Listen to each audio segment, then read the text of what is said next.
Hey everybody, my name's Terry King from Jafffa Adventures. Welcome to the channel.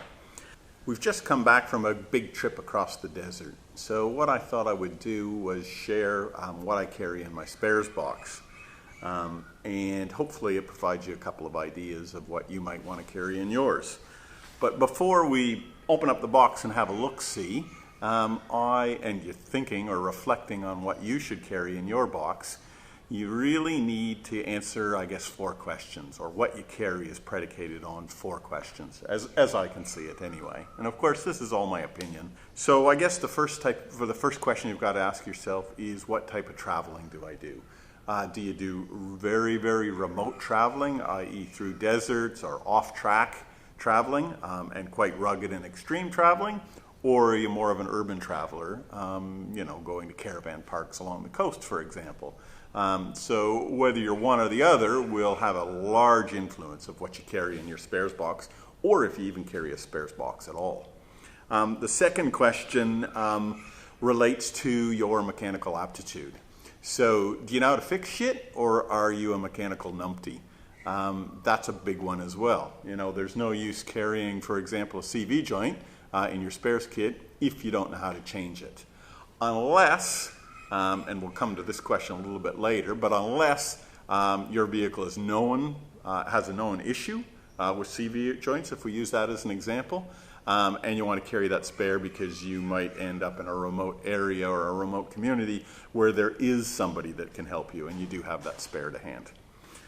So I guess that's probably a good lead on into the next question you need to ask yourself.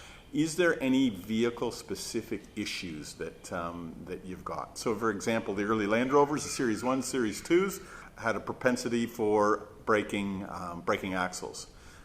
I had a Series 2 Land Rover, and I carried 2 spare rear axles in it for that very reason, because I knew that they had a propensity to break axles. So is there anything that your vehicle is known for where it could get some damage? And the last question is space and weight. What sort of space do you have to be able to carry your spares? And what sort of weight are you comfortable in carrying? So in my particular example, you'll see the case in the back of the car. It's a Rhino box, or a Rhino space case. And that weighs 43 kilos, 43.4 kilos. So there's a reasonable amount of weight in that. I can carry it. I've pulled the rear seats out of the cruiser, which weighed well in excess of 43 kilos. So I've actually saved a little weight if you look at it that way. But that's a question. So what's it weigh, and are you willing to carry that sort of weight? And secondly, space. Is there a spot in your vehicle or in your camp setup that actually allows you to fit the darn thing? Because if you can't fit it, then there's no use carrying it. So those are the sort of 4 questions you need to ask yourself. And for me personally, I do a lot of remote traveling, oftentimes in groups, but can also do solo traveling. So I need to be 100% self-sufficient. I like to think I know how to handle a spanner, and which end is the box end and which end's the open end. So that being the case, I can carry some spares to effect some repairs. I have the ability to carry the weight, and I've got the space to put it, as you'll see in the back of the cruiser, so that's a plus. And are there any known issues with the 200? The only one that I'm a little bit concerned about, and I've never broken one, is CVs. So I do carry a spare CV. Luckily in the 200 series, the right side and the left side is the same. So one CV covers me on both sides. So let's open up the box and have a look and see what we've got inside of this sucker. The first thing that I carry is a list of what's in the box. So if I pull up somewhere and I'm thinking, okay, I've got to effect this particular repair. I don't know, maybe it's a broken exhaust hanger, for example. Rather than rummaging through the entire box, wondering whether I've got spare fencing wire, for example, to tie this thing up, I can have a look at my list and say, hey, I've actually got that in there before I go ahead and rip the box apart. So it's just a bit of paper that's been laminated, and it allows me to mark up with some Nico pen if I add anything or take anything out of the box. So that's easy enough. So that's the first thing in there. Second thing I carry, a spares manual. Now this particular one's a Haynes manual, the Haynes, the Gregory's, those types of manuals, they're okay for, I guess, general repairs. So I carry that, but I've also carried my laptop with me, and in the laptop, or on the laptop, is a Toyota factory manual, electronic version of the Toyota factory manual. So I carry that sucker along as well with me. Carry myself a tarp, keep the bindies off my back if I'm laying in the sand or the mud or whatever. I carry a bit of shade cloth to wrap around the bull bar, around the grill, in case I'm traveling through some really tall and dry grasses, for example. In my car, I've got a uni filter, so a foam filter. I carry a spare inner and outer foam element, already pre-oiled. I guess one thing that I would say in this spares box is for some things it's a little bit of a crossover between tools and spares, because my toolbox isn't all that big. So I have to carry it in this larger box. So one of the things that I guess I would classify as a tool are a set of jumper leads. I've got 2 batteries in the cruiser, and if for whatever reason I need to link those batteries up, I can use a set of jumper leads to do that. Also, if somebody else is in a little bit of trouble and they don't have some jumper leads, well, bang, I've got those there. All right, the next thing I carry is a complete set of hoses. Upper and lower radiator hoses, all the little tiny radiator hoses, and actually a little bit of spare just straight heater hose. And the reason for that, obviously, is if I blow a hose somewhere, I can have those replaced. That there is a set of factory small little heater hoses, and that's the full kit for the 200. While we're on hoses, I carry a small piece of vacuum line. Never know when that might come in handy. I've also carried some spare hard lines. So I've got a compressed air tank underneath of the car, and it is plumbed all with this hard line. So I've got a 10 mil, I think it's about a 10 mil, 10 or 12 mil, no, probably a 10 mil hard line, and I've got a 6 mil line as well. 6 mil line for my diff breathers, and the lockers, the air lockers also run that line. So should one get ripped out or damaged, I've got some spare line. Of course, to go along with the hoses are a spare set of clamps, radiator clamps, and I've also got some brass joiners for the different size hoses, 1/2-inch hose, 5/8-inch heater hose, but just brass joiners. So, for example, if I've got a blown hose, I can chop the damaged section out and just join it with a couple of brass joiners if that's necessary. Zip ties. Gotta have zip ties. They come in handy for a million different things. Duct tape, same thing. Zip ties and duct tape, can't believe what that sort of stuff will fix. 2 snorkel socks, pre-oiled snorkel socks. So I put those on the end of the snorkel, obviously, to try and keep the filters a little bit cleaner. And I've been using those for a couple of years now, and they actually work a treat. So that's bloody awesome. Some rags in case I get grotty, which you normally do when you're working on diesels. Some rubber gloves. These are particularly useful when you're dealing with those foam air filters. I don't know whether you've used that foam air filter oil before, but it is sticky, nasty stuff, and that's really tough to get off. So spare set of, or some latex gloves so I don't get all crummy and grotty. All right, a complete set of nuts and bolts of varying different sizes, nuts, bolts, washers, etc. Grommets, rubber grommets, all sorts of interesting and neat little things. And of course the purpose of that is, how many times have you dropped a bolt, or has a bolt come out of the car and you've got a gaping hole where you need a new bolt put in or whatever. That's the idea behind there. One of the issues with the 200 series cruiser is the alternator is located really low down, and it's susceptible to a lot of dirt and grime getting into it, and as soon as that happens, you stop charging. So I've got a second brush kit, which I can just pull the old one out and drop the new one in, and it's reasonably easy to get to on that. A little bit of electrical conduit, just to cover up any of these hoses or any electrical bits that might be rubbing against the frame, for example. A little bit of Solvo hand cleaner that goes along with the rags. Some spare straps, some rhino straps, and a couple of spare ratchet straps. All right, a roll of fencing wire, exhaust hangers, for example, broken exhaust hangers. Bit of rubber, I don't know, it's about maybe 3 mil, I guess about 3 mil rubber. Again, that's good for any parts or pieces that might be rubbing together, but 101 uses for that. Spare belt on the 200, there's only one. Your car might have more. And on the back side, I've just printed off and then glued on the back side of it how the belt actually cycles around the pulleys.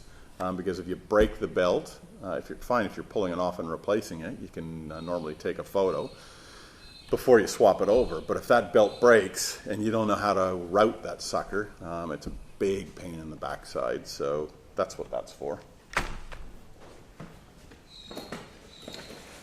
With those hard lines I mentioned earlier, there's a bunch of fittings. T-fittings, elbow fittings, straight fittings for those pneumatic hard lines.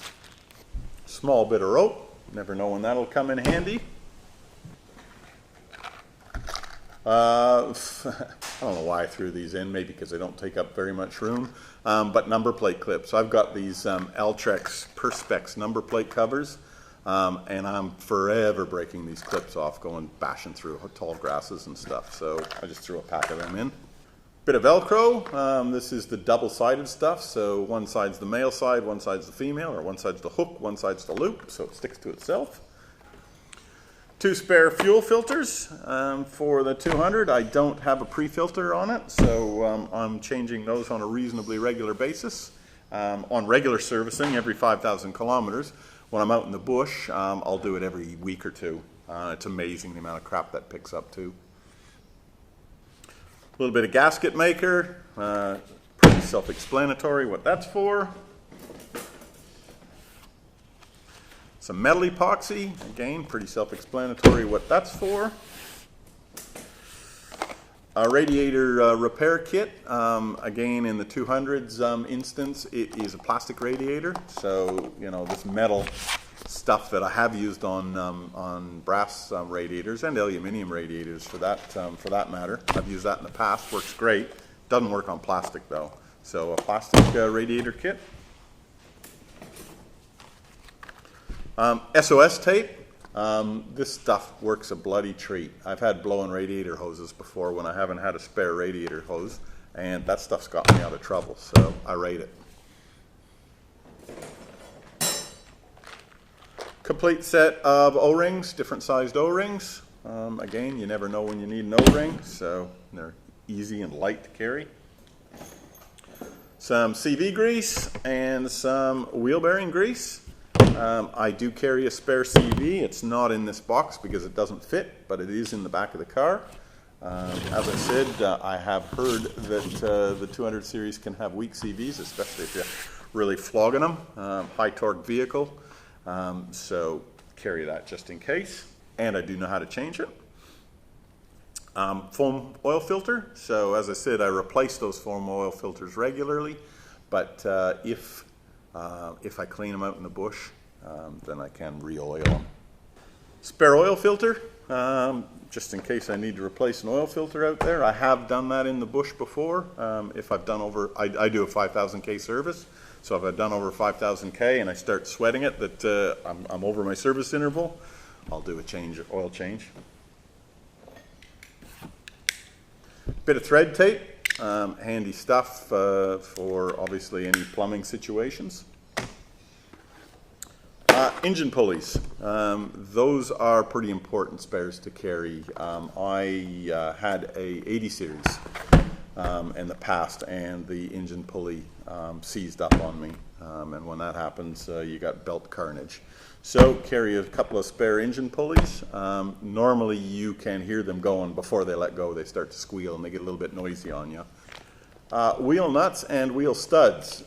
So I've got them screwed together in the pack. So 5 nuts, 5 studs. A little bit of electrical tape, some wire, different gauged wire, a bit of emery cloth as well. A front wheel bearing and hub kit for 200 series.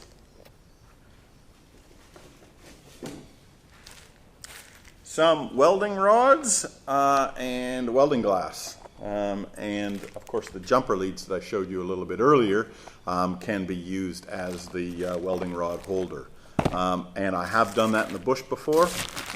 Once we were out with the Jafffa crew out near Hermansburg, and a leaf spring let go on a trailer of one of the fellows that we were carrying. So we got out the batteries out of the car, hooked up the jumper leads, made ourselves a stick welder and welded up the leaf spring and got us out of trouble anyway. Spare bit of rubber, just rubber inner tube. So I've got the thick stuff I showed you a bit earlier. This is just some real thin stuff. Again, 1001 uses. 39 mil socket on the 200 series. The front hub is held on with a 39 mil socket. So if you need to change a CV joint, you got to get yourself one of them. Again, I normally carry that in my toolbox, but just big and bulky, and my toolbox is quite small.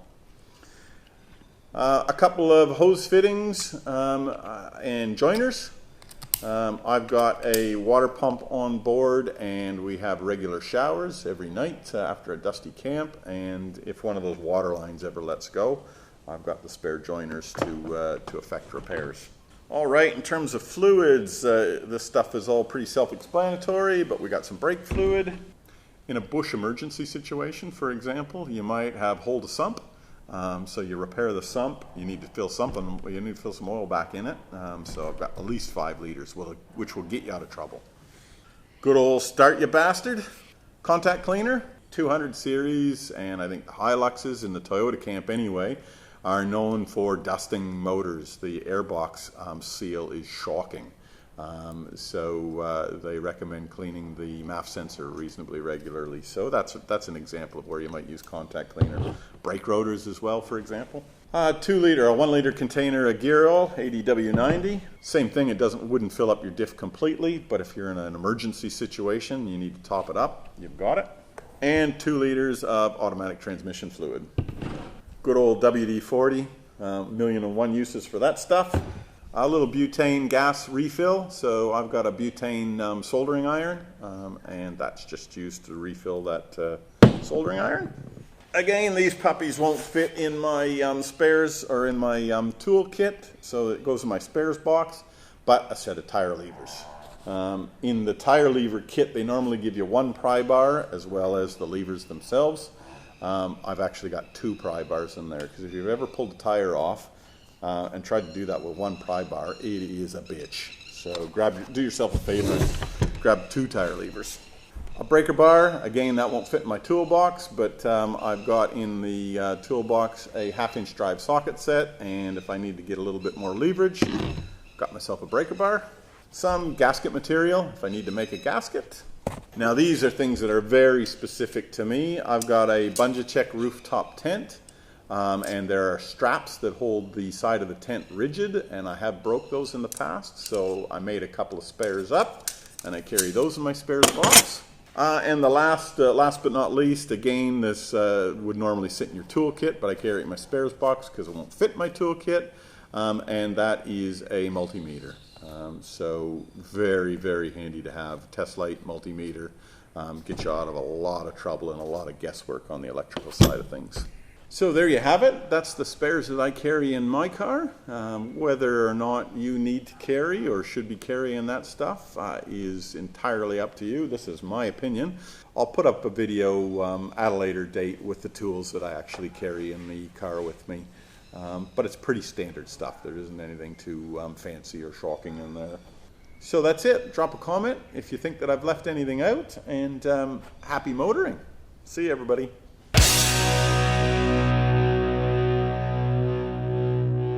Computer, discontinue program.